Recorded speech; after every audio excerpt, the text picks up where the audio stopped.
పూర్వం దుర్గమాసురుడు అనే ఒక రాక్షసుడు ఉండేవాడు. హిరణ్యాక్షుడి వంశానికి చెందిన రురుడి కొడుకు అతడు. దుర్గముడు పరమనీచుడు, దుర్మార్గుడు, అతి క్రూరుడు, పరులను పీడించే స్వభావం కలిగినవాడు. దేవతల బలమంతా వేదాల్లోనే ఉన్నందున వేదాలను నాశనం చేస్తే చాలు, దేవతలందరినీ ఇట్టే నాశనం చెయ్యవచ్చని తలచాడు. వేదాలను నాశనం చేయడం అంత తేలిగ్గా అయ్యే పని కాదు.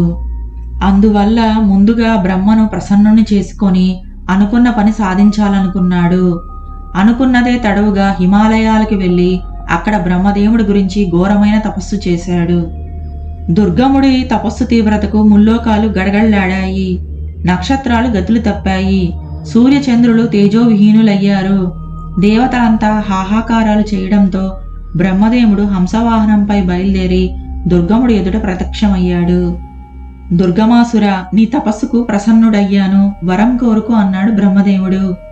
బ్రహ్మదేవ, వేదాలలోనూ ఈ ముల్లోకాల్లోనూ బ్రాహ్మణులకు తెలిసిన మంత్రాలన్నిటినీ నాకు స్వాధీనం చెయ్యి, దేవతలను జయించే బలం ఇవ్వు అని కోరాడు దుర్గముడు.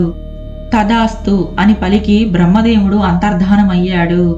దుర్గముడికి బ్రహ్మదేవుడు ఈ వరమిచ్చిన తక్షణమే వేదమంత్రాలు విప్రులకు దూరమయ్యాయి. ఎవరికి ఏ మంత్రం స్ఫురించని పరిస్థితి వాటిల్లింది. సంధ్యావందనాదుల వంటి నిత్య నైమిత్తిక కర్మానుష్ఠానాలు, యజ్ఞయాగాదులు నిలిచిపోయాయి. ఇలా ఎందుకు జరిగిందో అర్థం కాక వేద పండితులు పరస్పరం ప్రశ్నించుకోసాగారు. ఎవ్వరికీ సమాధానం దొరకలేదు. ముల్లోకాల్లోనూ హాహాకారాలే తప్ప ఎక్కడ స్వాహాకారాలు వినిపించని పరిస్థితి దాపురించింది. ఆవిర్భావాలు అందక దేవతలందరూ శక్తిహీనులుగా మారారు. దుర్గముడు ఇదే అదనుగా తలచి స్వర్గాన్ని ముట్టడించాడు.